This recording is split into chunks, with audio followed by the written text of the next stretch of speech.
Di tanah tinggi yang berhawa sejuk dan diselimuti kabut pagi, berdirilah sebuah kota yang kini dikenal dengan nama Kabanjahe. Kota ini terletak di jantung Tanah Karo, wilayah pegunungan di Provinsi Sumatera Utara yang terkenal dengan udara dingin, pemandangan indah, serta tanah yang sangat subur. Sejak dahulu, dataran tinggi ini menjadi tempat tinggal suku Karo yang sudah memiliki kebudayaan, adat istiadat, dan sistem sosial yang kuat. Kabanjahe menjadi pusat kehidupan mereka, tempat bertemunya jalan-jalan dari berbagai arah, dan kelak berkembang menjadi ibu kota, Kabupaten Karo. Namun jauh sebelum menjadi kota yang ramai, Kabanjahe hanyalah perkampungan kecil yang tumbuh di antara perbukitan dan ladang-ladang yang luas. Penduduknya hidup sederhana, bergantung pada pertanian dan hasil bumi yang melimpah. Dari tanah subur dataran tinggi itu, nama Kabanjahe sendiri berasal dari dua kata dalam bahasa Karo, yaitu kaban yang berarti peti besar dan jah yang berarti jahe, sejenis tanaman rempah yang banyak tumbuh di daerah ini. Menurut cerita yang turun-temurun, dahulu wilayah ini dijadikan tempat penyimpanan hasil bumi, terutama jahe, karena daerah sekitarnya menghasilkan rempah yang melimpah. Para petani membawa hasil panen mereka ke tempat itu dan menyimpannya dalam peti-peti besar sebelum dijual atau ditukar di pasar. Karena banyaknya peti berisi jahe, lama-kelamaan masyarakat menyebut tempat tersebut sebagai Kabanjahe, yang secara harfiah berarti peti jahe. Nama itu kemudian melekat hingga kini, menjadi identitas sebuah kota yang tumbuh dari kesuburan tanah dan kerja keras para petani. Selain versi tersebut, ada juga cerita lain yang mengatakan bahwa Kabanjahe dulunya adalah tempat berkumpulnya para pedagang dari berbagai kampung. Mereka datang dari arah Tiga Panah, Brastagi, dan Laubalang untuk bertukar hasil pertanian. Karena kegiatan perdagangan ini semakin ramai, daerah itu menjadi pusat aktivitas ekonomi masyarakat Karo.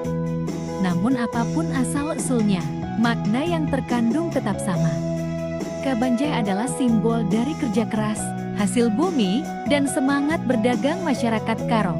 Masyarakat Karo sejak dahulu sudah mengenal sistem sosial yang sangat kuat yang disebut Mergasi 5, yaitu 5 kelompok marga utama: Karo-Karo, Jinting, Tarigan, Sembiring, dan Perangin-Angin. Setiap marga memiliki submarga dengan aturan adat dan hubungan kekeluargaan yang ketat. Mereka hidup dalam semangat gotong royong, saling membantu dalam suka dan duka, serta memiliki rasa kebersamaan yang tinggi dalam kehidupan sehari-hari.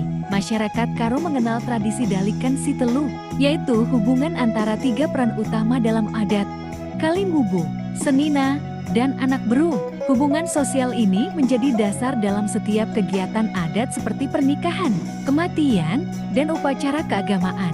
Kehidupan di dataran tinggi Karo berlangsung damai dan penuh keteraturan adat hingga datangnya pengaruh luar. Sekitar abad ke-19, wilayah Tanah Karo mulai menarik perhatian pemerintah kolonial Belanda karena tanahnya yang subur dan letaknya yang strategis. Mereka menyadari bahwa daerah ini memiliki potensi ekonomi yang besar, terutama untuk pertanian dan hasil bumi. Maka pada awal abad ke-20, Belanda mulai membuka akses jalan dari Medan menuju dataran tinggi Karo. Jalan itu menghubungkan Kabanjahe dengan Brastagi, Tiga Panah, dan Laubalang. Sejak saat itu, Kabanjahe perlahan-lahan berubah dari sebuah perkampungan sederhana menjadi pusat kegiatan, pemerintahan, dan perdagangan. Pemerintah kolonial Belanda kemudian membangun berbagai fasilitas di Kabanjahe, seperti kantor pemerintahan, sekolah, gereja, dan pasar. Mereka juga memperkenalkan sistem pendidikan modern dan administrasi yang lebih teratur. Banyak masyarakat dari kampung-kampung sekitar datang ke Kabanjahe untuk bekerja, berdagang, dan belajar. Kota ini pun mulai ramai. Pasar Kabanjahe menjadi salah satu yang paling besar di daerah pegunungan, tempat berbagai hasil bumi dijual, mulai dari sayur-sayuran, buah-buahan, hingga rempah-rempah seperti jahe, cengkih, dan kayu manis. Kehadiran Belanda memang membawa kemajuan infrastruktur, tetapi di sisi lain juga menimbulkan perlawanan dari masyarakat lokal. Orang Karo memiliki semangat kebebasan yang tinggi dan menolak dijajah. beberapa tokoh masyarakat mulai muncul sebagai pemimpin lokal yang memperjuangkan hak-hak rakyat. Meskipun perlawanan mereka tidak sebesar di daerah lain, semangat nasionalisme tumbuh di kalangan masyarakat Karo. Banyak pemuda Karo yang kemudian ikut serta dalam perjuangan kemerdekaan Indonesia. Setelah Indonesia memproklamasikan kemerdekaan pada tahun 1945, Kabanjahe secara resmi ditetapkan sebagai ibu kota Kabupaten Karo. Hal ini karena letaknya yang strategis di tengah-tengah wilayah Karo, sehingga mudah dijangkau dari berbagai arah. Sejak saat itu, Kabanjahe menjadi pusat pemerintahan dan pembangunan di tanah Karo. Gedung-gedung pemerintahan mulai dibangun, sekolah-sekolah negeri didirikan, serta pasar-pasar diperluas. Masyarakat dari berbagai daerah di sekitarnya datang ke Kabanjahe untuk berdagang dan mencari pekerjaan. Pada masa setelah kemerdekaan, Kabanjahe terus berkembang. Jalan-jalan mulai diperbaiki dan diperlebar, serta fasilitas umum seperti rumah sakit, kantor pos, dan terminal angkutan dibangun. Pemerintah Kabupaten Karo menjadikan kota ini sebagai pusat ekonomi, pendidikan, dan sosial budaya. Pertanian tetap menjadi tulang punggung ekonomi masyarakat, tetapi perdagangan dan jasa juga berkembang pesat. Pasar tradisional Kabanjahe menjadi jantung kehidupan ekonomi kota ini, di mana aktivitas jual beli berlangsung dari pagi hingga sore. Selain sebagai pusat pemerintahan dan ekonomi, Kabanjahe juga menjadi pusat kebudayaan Karo. Di kota ini, berbagai upacara adat masih dilestarikan, seperti pesta kerja tahun, upacara gendang guro-guro eren, dan ritual adat pernikahan yang penuh makna. Masyarakatnya sangat menjaga tradisi warisan leluhur, termasuk bahasa Karo yang digunakan dalam kehidupan sehari-hari. Dalam setiap acara adat, musik tradisional Karo seperti gendang lima, sedalanan, dan tarian landak masih menjadi bagian penting dari kehidupan budaya masyarakat. Namun perjalanan Kabanjahe tidak selalu berjalan mulus. Letaknya yang dekat dengan Gunung Sinabung, gunung berapi aktif di tanah Karo, membuat kota ini sering menghadapi tantangan besar. Gunung Sinabung sempat tertidur selama ratusan tahun, tetapi pada tahun 2010 tiba-tiba kembali meletus. Letusan itu mengejutkan masyarakat Karo karena selama ini gunung tersebut dianggap sudah tidak aktif. Asap tebal, abu vulkanik, dan lahar dingin melanda desa-desa di sekitarnya, memaksa ribuan warga mengungsikan. Kabanjahe, kota ini kemudian menjadi pusat penampungan pengungsi, sekolah, gereja, dan gedung olahraga diubah menjadi tempat tinggal sementara bagi para korban bencana.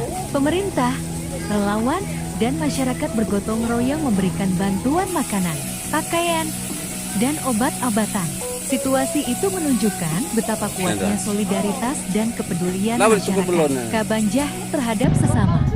Meskipun bencana membawa duka, dari sanalah muncul semangat kebersamaan dan rasa kemanusiaan yang tinggi. Letusan Gunung Sinabung terus terjadi dalam beberapa tahun berikutnya, dan Kabanjahe menjadi tempat yang penting dalam proses penanggulangan bencana. Banyak organisasi sosial dan pemerintah daerah bekerja sama di kota ini untuk membantu korban. Dari situ, Kabanjahe semakin dikenal sebagai kota yang tangguh menghadapi cobaan alam. Meskipun udara sering dipenuhi abu vulkanik, kehidupan di kota ini tidak pernah benar-benar berhenti. Aktivitas masyarakat tetap berjalan, pasar tetap buka, dan anak-anak tetap bersekolah. Semangat pantang menyerah menjadi bagian dari karakter masyarakat Karo yang menghuni kota ini. Memasuki abad ke-21, Kabanjahe terus berbenah. Pemerintah daerah membangun berbagai fasilitas modern seperti gedung pemerintahan baru, rumah sakit, pusat pendidikan, dan fasilitas olahraga. Jalan raya yang menghubungkan Kabanjahe dengan kota-kota lain seperti Brastagi, Medan, dan Kutacen diperbaiki untuk memperlancar transportasi. Selain itu, sektor pariwisata mulai dikembangkan. Wisatawan yang datang ke Tanah Karo tidak hanya mengunjungi Brastagi, tetapi juga singgah di Kabanjahe untuk menikmati suasana kota, dataran tinggi yang sejuk dan ramah. Kabanjahe juga menjadi pusat pendidikan di Tanah Karo. Banyak sekolah menengah dan perguruan tinggi berdiri di kota ini.